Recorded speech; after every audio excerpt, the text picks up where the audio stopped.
Good day, guys. This is Machete. Ngayon ay mag-change oil tayo ng ating Winner X. Kanya ng takbo ay nasa 580 na. Yan.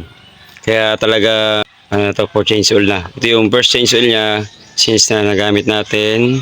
Kasi nabili natin to. Ito yung first change oil niya. Ang gagamitin natin na oil sa first change oil niya. Kasi di ba dapat 10W240. Pero ito yung gagamitin natin ngayon. Magtataka kayo bakit ito ang gagamitin ko. Yan. Delo Gold. Delo Gold na yan ay mayroong 15W40. Tataka kayo bakit diesel engine oil. Gasoline to.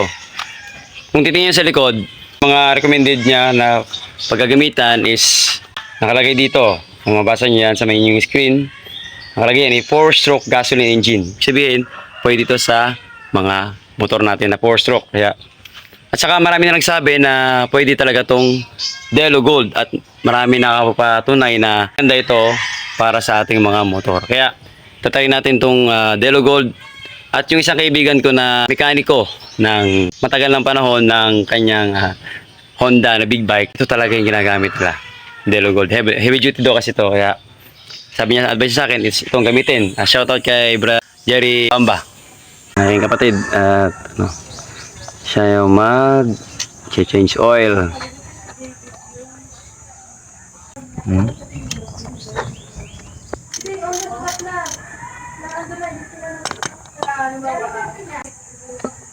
Okay. Yung first change oil niya. May team na ba? Hindi pa. Hindi pa, no? Hindi pa, pero maganda kung mapalitan, ha? 580 naman siya na gamit. Yan, pagkatanggal ng yan, ng kanyang lead o takip is tanggalin niyo doon sa may kabila dito. Yan, tatanggalin niyo diyan para maglabas palalo yung kanyang langis na sa loob. Yan. Pag matanggal niyo yan, hayaan niyo muna na tumulo hanggang sa mawala yung nasa loob. Okay? May tatagilid nyo siya para mawala pa yung ibang nakasingit nyo sa ilalim. Pero antayin nyo na mawala talaga yung laman. Saka nyo takpan ng kanyang takip sa ilalim. Then sa kabilang side na kayo nalagay ng inyong i-change oil o ipapalit na langis. Yan, pagkatapos na mawala yung o matanggal yung langis sa loob ay ipabalik natin yung takip. Yung takip na tinanggal natin kanina, yan. Kung mag-iigpit kayo niyan, huwag masyadong maigpit. Yung tama-tama lang kasi hindi kasi siya pwedeng sobrang higpit, baka ma-damage yung ating makina. Sakto-sakto lang ang higpit. Gagamitin nyo siya ng socket wrench na size 17 gagamitin nyo. Yan.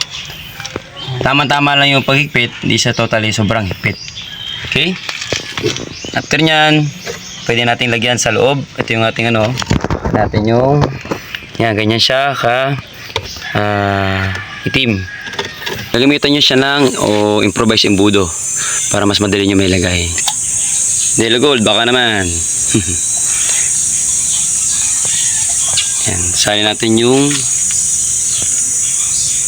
kanyang Delo Gold yan. 1.1 lang. Okay, pagkatapos nyo ilagay yung langis ay ibalik nyo na rin yung kanyang takip.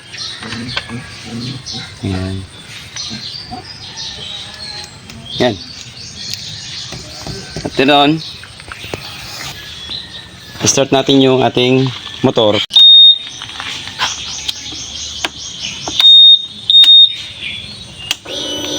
Yan. Start natin yung motor para ma-circulate yung bagong langis na nilagay.